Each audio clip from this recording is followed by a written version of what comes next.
Coaching business leaders. HR leaders are no longer confined to administrative roles.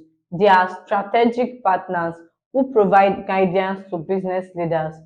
Developing coaching skills is crucial in helping business leaders enhance their leadership capabilities, drive performance, and align their decisions with the organization goals. HR leaders should provide feedback, facilitate skills development, and assist in setting achievable objectives for business leaders.